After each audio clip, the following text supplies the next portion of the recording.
Hello everyone, welcome back to मेरा study. तो हम लोग फ्लूइड मैकेनिक्स का रिवीजन कर रहे थे और रिवीजन सीरीज के इस वीडियो में हम लोग आज डिस्कस करेंगे कंप्रेसिबिलिटी कि कंप्रेसिबिलिटी किसको कहते हैं। तो हम लोग कंप्रेसिबिलिटी की बात करें तो सबसे पहले देख हम लोग इसको बीटा से डिनोट करते हैं। अब देखते हैं कंप्रेसिबिलिटी होता क्या है। तो कंप्रेसिबिलिटी बेसिकली बताता है हम लोग को change in density with respect to change in pressure. Change in pressure कि हम प्रेशर में कितना चेंज करने पर जो गिवन मास है, ठीक है, ये गिवन मास के लिए हम लिखे हैं statement given mass of fluid. तो गिवन मास के लिए जो हम लोग प्रेशर बढ़ाते हैं उस पर, तो उसके डेंसिटी में कितना चेंज आता है।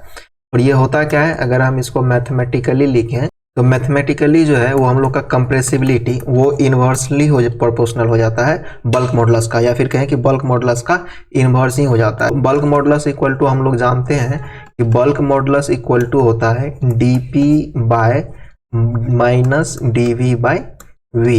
तो इसका अगर हम लोग अब इन्वर्स करें तो हम लोग को कंप्रेसिबिलिटी आ जाएगा माइनस का dV बाई V और डिवाइड बाई dP। तो ये हो गया हम लोग को कंप्रेसिबिलिटी का फॉर्मूला। याद रखिएगा, बहुत बार इनिशियल वॉल्यूम फाइनल वॉल्यूम दे देता है और चेंज इन प्रेशर दे देता है और सीधे कंप्रेसिबिलिटी उसका पूछ लेता है। अच्छा, कंप्रेसिबिलिटी को हम लोग ना एक डेंसिटी के टर्म में भी लिखते हैं। तो डेंसिटी के टर्म में जब इसको लिखते हैं तो ये हो जाता है डी रो बाय रो dP। ठीक है, तो अभी देखते हैं कि ये हम लोग को जो डेंसिटी वाला टर्म है ये हम लोग कैसे ऑब्टेन करते हैं। तो देखिए, हम लोग जानते हैं कि डेंसिटी इक्वल टू जो होता है वो मास व वॉल्यूम होता है। अब यहाँ से अगर हम लोग मास निकालें तो ये हो जाएगा डेंसिटी इंटू वॉल्यूम। अब मास हम लोग अभी क्या पढ़े थे पिछला डिफिनेशन में अभी तुरंत, कि ये जो है ना ये गिवन मास के लिए होता है। यहाँ पे अभी तुरंत लिखे हैं कि ये जो हम लोग डिफाइन कर रहे हैं ये गिवन मास ऑफ फ्लूइड के लिए। तो हम लोग मान के चलेंगे कि मास यहाँ पे क्या हो जाएगा, ये कांस्टेंट हो जाएगा। ठीक है, कांस्टेंट। तो हम लोग rho into V equal to constant, यानी डेंसिटी इंटू वॉल्यूम जो है इसको क्या कह सकते हैं, कांस्टेंट कह सकते हैं। अब अगर हम इस density into volume equal to mass जो कि कांस्टेंट है हमारा, ये आया है, तो इसको हम लोग क्या कर सकते हैं, डिफ्रेंशिएट करेंगे। डिफ्रेंशिएट करने में क्या आएगा, देखिए यू इंटू वी के फॉर्म में है, तो पहला को डिफ्रेंशिएट करेंगे तो डी रो, तो वी हो जाएगा कांस्टेंट, फिर प्लस v को डिफ्रेंशिएट करेंगे dv, पहला टर्म हो जाएगा कांस्टेंट, और इधर कांस्टेंट का डिफ्रेंशिएशन तो जीरो हो जाता है। तो एक को उधर लेके चले जाएंगे तो ये हो जाएगा D rho v equal to minus D V into rho. तो यहाँ से अगर हम लोग minus D V by V निकालेंगे तो ये आ जाएगा डी रो बाय रो। इसी का वैल्यू हम लोग क्या करेंगे, वहाँ पर पुट कर देंगे। अभी हम लोग तुरंत देखे थे कि बीटा इक्वल टू क्या होता था, हम लोग को हो जाता था minus D V by V with respect to pressure, यानी कि डीपी। तो ऊपर में क्या करेंगे, इसका माइनस डी वी का वैल्यू ये पुट कर देंगे। तो बीटा इक्वल टू हो जाएगा D rho by D P. यहाँ से बीटा इक्वल टू हम लोग लिख सकते हैं D rho bye rho D P. तो ये हो जाता है हम लोग का कंप्रेसिबिलिटी का फॉर्मूला। अच्छा, यहाँ से बल्क मॉडुलस हम लोग क्या लिख सकते हैं उल्टा के, फिर रो dP बाय डी रो, ये हो जाएगा बल्क मॉडुलस, क्योंकि दोनों तो एक दूसरे का इन्वर्स होता है। अब इससे आगे हम लोग देखते हैं कि आइसोथर्मल कंप्रेसिबिलिटी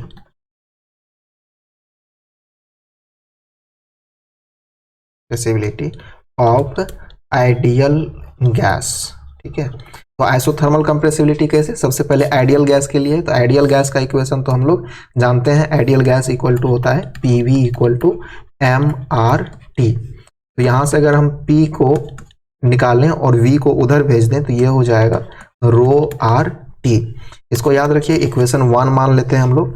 अब इसको क्या करते हैं हम लोग, डिफ्रेंशिएट कर देते हैं विथ रिस्पेक्ट टू डेंसिटी। तो ये हो जाएगा dP by D rho equal to RT, तो हो जाएगा कांस्टेंट, क्योंकि देखिए यहाँ पे आइसोथर्मल बोले हैं तो T को क्या मानना पड़ेगा, T हो जाएगा कांस्टेंट, और R का वैल्यू तो कांस्टेंट ही रहता है, और रो के रिस्पेक्ट में करेंगे तो उसका डिफरेंशिएशन क्या हो जाएगा, 1 हो जाएगा। तो dP बाय डी रो हम लोग को क्या आ गया, RT आ गया। अब हम लोग जानते हैं बीटा, यानी कि कंप्रेसिबिलिटी बोले या फिर हम लोग बल्क मॉडुलस को ही देखते हैं। तो अब हम लोग बल्क मॉडुलस इक्वल टू जानते हैं V9, अभी तुरंत देखे हैं कि ये हो जाता है हम लोग को रो dp बाय डी रो, ठीक है। ये हो गया। अब dp बाय डी रो का वैल्यू यहाँ से क्या करेंगे, पुट कर देंगे, तो ये हो जाएगा रो, और dp बाय डी रो का वैल्यू यहाँ से हम लोग को क्या आ गया है, RT, तो RT यहाँ पे रख दिया। अब इक्वेशन 1 का यूज करेंगे। 1 से देखें तो रो RT जो है ये प्रेशर के बराबर है, तो यहाँ से जो आइसोथर्मल बल्क मॉडुलस, यहाँ पे T लिख देते हैं क्योंकि टेम्परेचर कांस्टेंट रखेंगे तो वो आइसोथर्मल हो जाएगा, तो आइसोथर्मल बल्क मॉडुलस जो है वो प्रेशर के इक्वल आ गया। अब हम लोग यहाँ से आइसोथर्मल अगर कंप्रेसिबिलिटी का बात करें तो ये तो बल्क मॉडुलस का इन्वर्स हो जाएगा, तो ये 1/P हो जाएगा। और अगर हम इसका यूनिट का बात करें, यूनिट, तो प्रेशर का इन्वर्स, यानी कि हम प्रेशर का यूनिट क्या जानते हैं, न्यूटन पर मीटर स्क्वायर, तो प्रेशर 1 प्रेशर है तो ये हो जाएगा मीटर स्क्वायर पर न्यूटन, यूनिट भी क्या होगा, उलट जाएगा। नेक्स्ट हम लोग देखते हैं adiabatic bulk modulus of ideal gas, तो ये हो जाएगा adiabatic bulk modulus of ideal gas. तो एडियाबेटिक का इक्वेशन हम लोग जानते हैं, पीवी के power gamma equal to constant होता है। अब यहाँ से देखिए पी, वॉल्यूम को हम लोग क्या लिख सकते हैं, हम लोग जानते हैं कि हम लोग density equal to mass by volume होता है, तो volume equal to mass by density लिख सकते हैं। तो वॉल्यूम की जगह पे हम लोग मास बाय डेंसिटी लिखेंगे, इसका power gamma equal to constant हो जाएगा। तो प्रेशर और डिवाइड बाय हो गया रो के पावर गामा, डेंसिटी को रो लिखे हैं, इनटू में हो जाएगा m के power gamma equal to c। तो गिवन मास के लिए था तो ये वाला टर्म क्या हो जाएगा, कांस्टेंट। तो अब क्या करेंगे हम लोग, p बाय रो के power gamma equal to constant divide by m के पावर रो। तो ये क्या होगा, c पहले से कांस्टेंट था, फिर उसको दूसरा कांस्टेंट से डिवाइड किए तो कोई नया कांस्टेंट आएगा जिसको हम लोग c1 मान लेते हैं। तो हम लोग यहाँ से लिख सकते हैं p इक्वल टू c1 रो के पावर गामा, इक्वेशन 1 मान लेते हैं और इसको डिफ्रेंशिएट कर देते हैं फिर से रो के रिस्पेक्ट में। हम लोग यहाँ से क्या लिख सकते हैं, dp by D rho equal to c1 तो कांस्टेंट हो गया, और रो के पावर गामा को अगर हम लोग डिफ्रेंशिएट करेंगे तो ये हो जाएगा गामा इंटू रो के पावर गामा माइनस 1, और फिर रो का डिफ्रेंशिएशन तो खुद के रिस्पेक्ट में 1 ही हो जाएगा। अब अगर इससे आगे हम लोग देखते हैं, इससे आगे क्या देखेंगे कि dp बाय डी रो का जो हम लोग को वैल्यू आया है c1 गामा इंटू रो के पावर गामा माइनस 1, इसी वैल्यू को हम लोग क्या करेंगे, रख देंगे कहाँ पे, बल्क मॉडुलस के साथ। तो बल्क मॉडुलस इक्वल टू हम लोग जानते हैं होता है रो dp बाय डी रो, तो इसी dp बाय डी रो का वैल्यू क्या करेंगे, लौटा देंगे। तो ये हो जाएगा रो, और वैल्यू लौटाएंगे एडियाबेटिक के केस में तो ka नोटेशन दे दिए इसका। तो ये हो जाएगा रो dp बाय डी रो को हम लोग क्या लिखेंगे, c1 गामा रो के पावर गामा माइनस 1। तो ये देखिए गामा और गामा बेस सेम है, पावर जुट जाएगा, तो ये हो जाएगा c1 गामा रो के power gamma minus 1 plus 1, minus 1 plus 1 हो जाएगा कैंसिल, तो c1 गामा रो के पावर गामा। अब देखिए हम लोग इसको लिख सकते हैं गामा इंटू c1 रो के पावर गामा। तो अब जो यहाँ c1 और रो के पावर गामा है, इसको देखिए इक्वेशन 1 से हम लोग क्या लिख सकते हैं, प्रेशर लिख सकते हैं, इक्वेशन 1 का यूज करेंगे तो ये हो जाएगा गामा इंटू प्रेशर। तो इसका मतलब हो गया कि bulk modulus of adiabatic case में वो क्या हो गया, गामा टाइम्स प्रेशर।